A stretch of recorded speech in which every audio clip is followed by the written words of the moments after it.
todos a ouvir a mensagem de hoje que tem por base o texto de Atos dos Apóstolos, capítulo 4, versículos 1 até o 4. E destacamos o versículo 4 que diz assim: Porém, muitas pessoas que ouviram a mensagem creram, e os homens que creram foram mais ou menos 5.000 pessoas.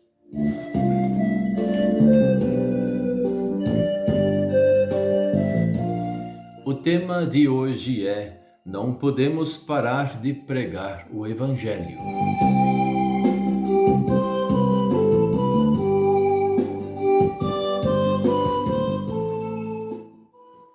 Os apóstolos estavam pregando o Evangelho, mas tinha um grupo de pessoas que não queria que o Evangelho fosse pregado.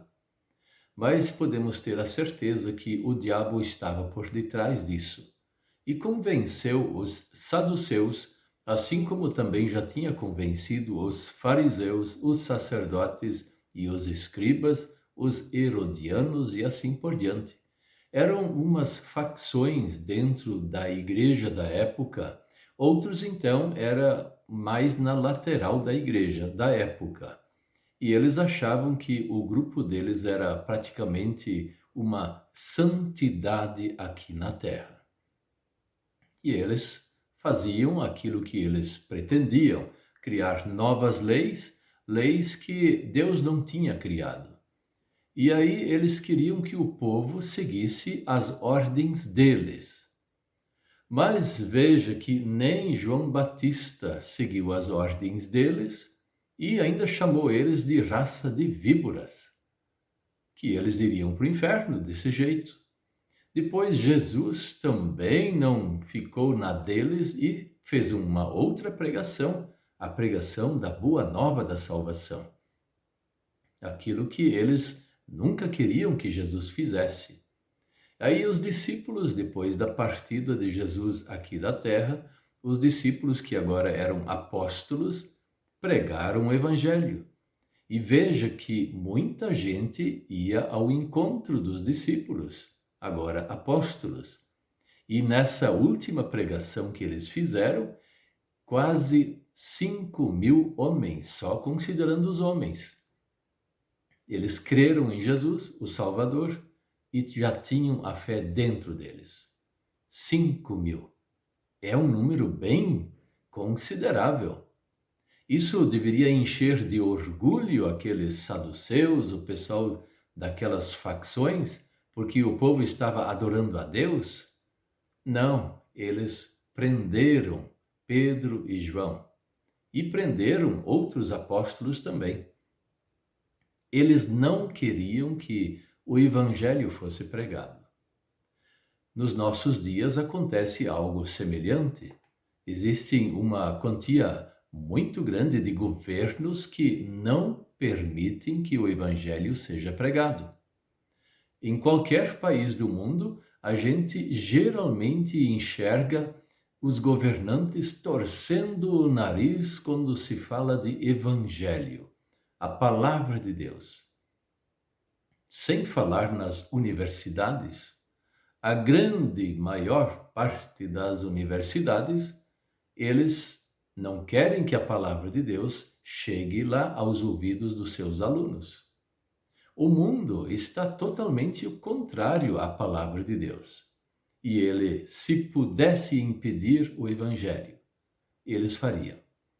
Mas como eles não podem impedir, esses aliados do diabo, que também nos nossos dias trabalham da mesma forma como trabalharam na época de João Batista, até dos outros profetas, Jesus, apóstolos e assim por diante, o diabo sempre quis importunar, não querer deixar a igreja crescer e, de preferência, exterminar a igreja. Então, nos nossos dias, se eles não podem nos proibir, porque existe a garantia no governo, na lei do país para não impedir a igreja, apesar que alguns países eles podem fazer, porque existe a lei no próprio país que impede a pregação do evangelho.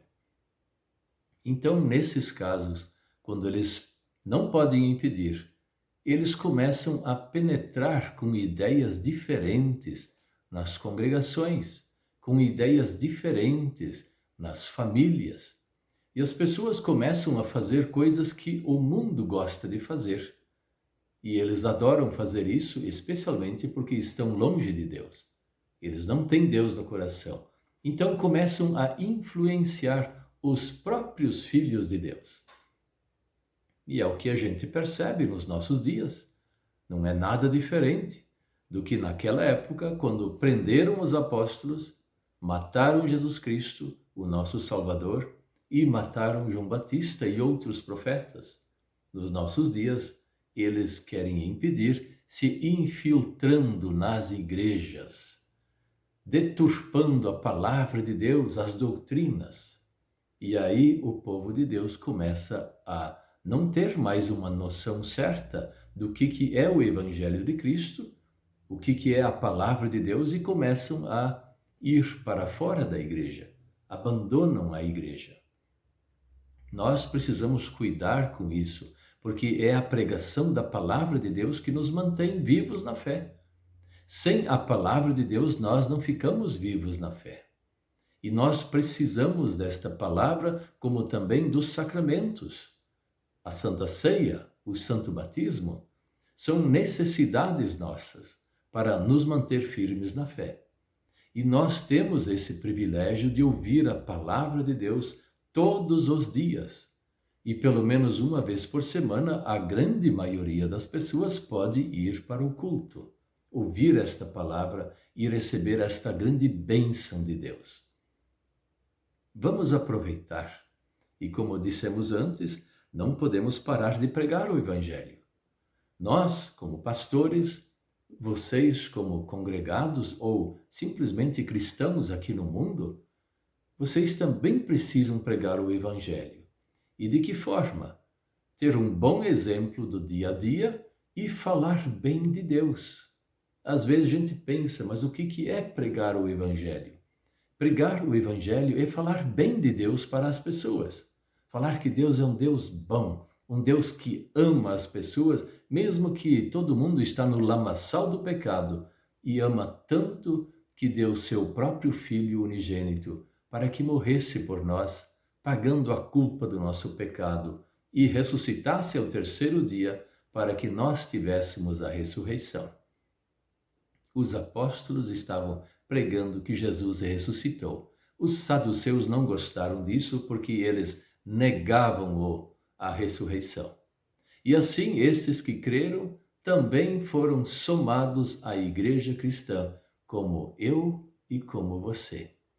Fica firme na fé em Jesus Cristo Salvador e aproveita a oportunidade de dar um bom exemplo de vida e também falar bem de Deus ao semelhante. Amém.